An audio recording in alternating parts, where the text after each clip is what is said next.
ಆಚಿ ಮಸಾಲ ಎಂತ ಅಡಿಗೆಯ ರುಚಿಯಾಗೋ ರಹಸ್ಯವು 20 ರೂಪಾಯಿ. ಕೆಪಿಸಿಸಿ ಅಧ್ಯಕ್ಷ ಸ್ಥಾನಕ್ಕೆ ಶಿವಶಂಕರಪ್ಪ ಸಾಹುಕಾರ್ ಮರು ನೇಮಕಗೊಂಡಿದ್ದಾರೆ. ರಾಜ್ಯಪಾಲರು ಹೊರಡಿಸಿದಂಥ ಅಮಾನತು ಆದೇಶವನ್ನು ರದ್ದುಗೊಳಿಸಲಾಗಿದೆ. ನ್ಯಾಯಮೂರ್ತಿ ಸೂರಜ್ ಗೋವಿಂದರಾಜ್ ಅವರದಂಥ ಹೈಕೋರ್ಟ್ ಪೀಠ ಈ ಒಂದು ಆದೇಶವನ್ನು ಹೊರಟಿದೆ. ಕೆಪಿಎಸ್ಸಿ ಅಧ್ಯಕ್ಷ ಸ್ಥಾನಕ್ಕೆ ಶಿವಶಂಕರಪ್ಪ ಸಾಹುಕಾರ್ ಅವರನ್ನ ಮರು ನೇಮಕಗೊಳಿಸಲಾಗಿದೆ. ಅಮಾನತುಗೊಳಿಸುವಂತೆ ಸಚಿವ ಸಂಪುಟ ಶಿಫಾರಸು ಮಾಡಿಲ್ಲ.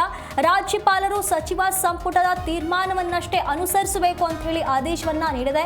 ಜುಲೈ 10ರಂದು ರಾಜ್ಯಪಾಲರು ಹೊರಡಿಸಿದಂಥ ಆದೇಶವನ್ನ ರದ್ದುಗೊಳಿಸಲಾಗಿರುವಂಥದ್ದು. 7 ದಿನಗಳಲ್ಲಿ ಕೆಪಿಎಸ್ಸಿ ಅಧ್ಯಕ್ಷರನ್ನಾಗಿ ಮರು ನೇಮಕ ಮಾಡುವಂತೆ ಆದೇಶವನ್ನ ಹೊರಡಿಸಲಾಗಿದೆ.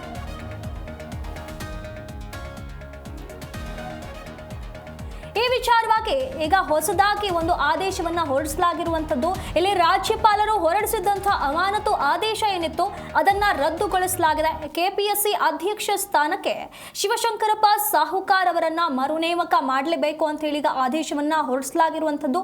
ನ್ಯಾಯಮೂರ್ತಿ ಸೂರಜ್ ಗೋವಿಂದರಾಜು ಅವರಿದ್ದಂಥ ಹೈಕೋರ್ಟ್ ಪೀಠ ಏನಿದೆ ಅದು ಈ ಒಂದು ಆದೇಶವನ್ನ ಹೊರಡಿಸಿರುವಂಥದ್ದು.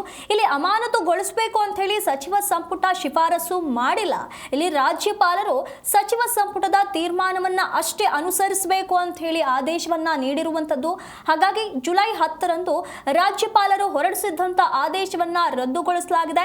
7 ದಿನಗಳಲ್ಲಿ ಕೆಪಿಎಸ್ಸಿ ಅಧ್ಯಕ್ಷ ಸ್ಥಾನಕ್ಕೆ ಈಗ ಆ ಒಂದು ಸ್ಥಾನನ ಮರು ನೇಮಕ ಮಾಡುವಂತಹ ಕೆಲಸ ಆಗಬೇಕು ಅಂತ ಹೇಳಿ ಆದೇಶವನ್ನ ಹೊರಡಿಸಿರುವಂಥದ್ದು. ಪುತ್ರಿಯರ ನೇಮಕ ಸಂಬಂಧ ಬಗ್ಗೆ ಯಾವುದೇ ನಿರ್ಧಾರವನ್ನ ಕೈಗೊಳ್ಳುವಂತಿಲ್ಲ ಅಂತ ಹೇಳಿ ಆದೇಶವನ್ನ ಹೊರಡಿಸಲಾಗಿರುವಂಥದ್ದು. ಈ ಬಗ್ಗೆ ಹೆಚ್ಚಿನ ಮಾಹಿತಿಯನ್ನು ನಮ್ಮ ಪ್ರತಿನಿಧಿ ಭವ್ಯ ಸುನಿಲ್ ನೀಡುತ್ತಾ ಹೋಗ್ತಾರೆ. ಭವ್ಯ, ಈಗ ಕೆಪಿಎಸ್ಸಿ ಅಧ್ಯಕ್ಷ ಸ್ಥಾನಕ್ಕೆ ಶಿವಶಂಕರಪ್ಪ ಸಾಹುಕಾರ್ ಅವರನ್ನ ಮರು ನೇಮಕ ಮಾಡಬೇಕು ಅಂತ ಹೇಳಿ ಆದೇಶವನ್ನ ಹೊರಡಿಸಲಾಗಿದೆ. ಆದೇಶದ ಬಗ್ಗೆ ಹೇಳೋದಾದ್ರೆ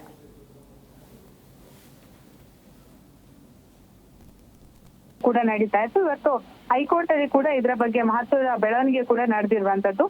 ಪ್ರಮುಖವಾಗಿ ಈ ಹಗರಣಕ್ಕೆ ಸಂಬಂಧಪಟ್ಟಂತೆ ಬಹಳಷ್ಟು ಆಕ್ರೋಶಗಳು ಕೂಡ ಕೇಳಿ ಬಂದಿತ್ತು. ಅಂದ್ರೆ ಕೆಪಿಎಸ್ಸಿ ಅಧ್ಯಕ್ಷ ಸ್ಥಾನಕ್ಕೆ ಶಿವಶಂಕರಪ್ಪ ಸಾಹುಕಾರ್ ಮರು ನೇಮಕ ಆಗಿರುವಂತದ್ದು. ರಾಜ್ಯಪಾಲರು ಹೊರಡಿಸಿದಂತಹ ಅಮಾನತ್ತುವನ್ನ ಆದೇಶ ರದ್ದುಪಡಿಸಿ ನ್ಯಾಯಮೂರ್ತಿ ಸೂರಜ್ ಗೋವಿಂದರಾಜ್ ಅವರಿದ್ದ ಹೈಕೋರ್ಟ್ ನ ಪೀಠ ಈ ಒಂದು ಆದೇಶ ಹೊರಡಿಸಿದೆ.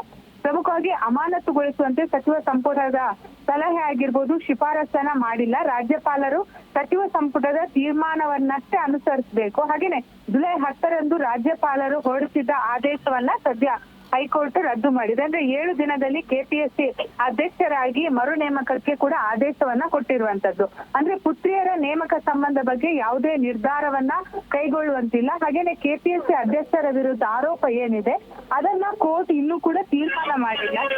ಹೈಕೋರ್ಟ್ ಏಕಸದಸ್ಯ ಪೀಠದಿಂದ ಈಗಾಗಲೇ ಸ್ಪಷ್ಟನೆ ಕೂಡ ದೊರಕಿರುವಂತದ್ದು. ಅಂದ್ರೆ ಸಚಿವ ಸಂಪುಟದ ಗಣನೋತ್ತರ ಅನುಮೋದನೆ ಏನಿದೆ ಇದು ಕಾನೂನು ಬಾಹಿರ. ಸೊ ಹೀಗಾಗಿ ಇದರ ಪರ ಶಿವಶಂಕರಪ್ಪ ಪರ ಹಿರಿಯ ವಕೀಲ ಅರುಣ್ ಶ್ಯಾಮ್ ಕೂಡ ವಾದವನ್ನ ಮಾಡಿದ್ರು. ಸದ್ಯ ಕೆಪಿಎಸ್ಸಿ ಅಧ್ಯಕ್ಷ ಸ್ಥಾನ ಏನಿದೆ ಅದಕ್ಕೆ ಶಿವಶಂಕರಪ್ಪ ಸಾಹುಕಾರ್ ನೇಮಕ ಏನಿದೆ ಅದನ್ನ ಮರು ನೇಮಕ ಮಾಡಿ ಹೈಕೋರ್ಟ್ ಆದೇಶವನ್ನ ಕೂಡ ಕೊಟ್ಟಿದೆ. ಸುನಿಲ್, ಧನ್ಯವಾದಗಳು ಭವ್ಯ ನಿಮ್ಮೆಲ್ಲ ಮಾಹಿತಿಗಾಗಿ.